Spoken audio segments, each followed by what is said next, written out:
Tizama maajabu ya ndege mbuni. Ndege anayepatikana Afrika Mashariki, mrefu na mkubwa kuliko wote duniani.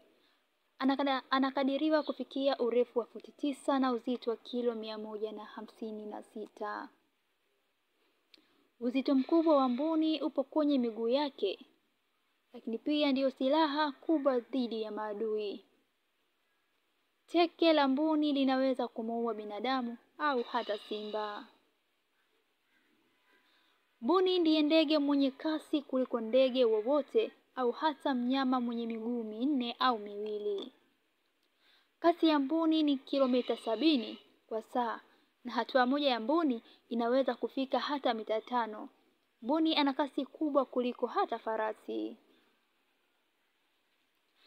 Manyoya yake ndege huyu yana historia kubwa na ya kusisimua, kwa sababu hapo zamani za kale katika dola ya Misri yalikuwa yakitumika kama alama ya haki katika dola ya Misri, na kipindi cha sasa imekuwa ikitumiwa na wataalamu wa mavazi kwa ajili ya kuweka nakshi kwenye mitindo mbalimbali ya mavazi.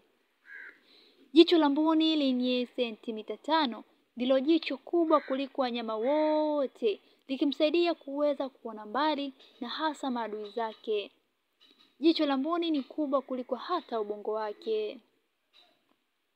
Mbuni hana meno, hivyo hutegemea sana mawe kusagia chakula. Na mbuni hakosi kutembea na mawe popote unapomkuta. Na jiwe analobeba mbuni lina kilogramu 1.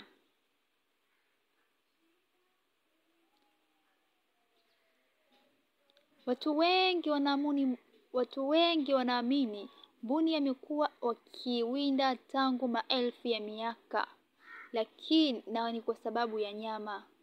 Lakini si hivyo tu, bali pia kwa uzuri wa manyoya unaovutia sana. Tahadhari ni kwamba usicheze kabisa na mbuni kwenye anga za yai lake. Mbuni ni ndege mwenye ushirikiano zaidi ya binadamu, hasa katika kipindi cha kutamia mayai. Mbuni hugawana majukumu. Jike hutamia wakati wa mchana na mbuni dume hutamia wakati wa usiku.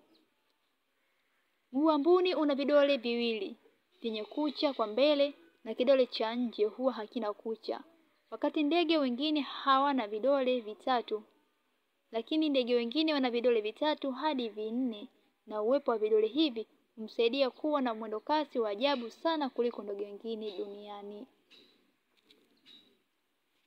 Na hiyo ndio historia fupi ya ndege mbuni kutokea Afrika Mashariki. Endelea kusubscribe, kushare na kucomment.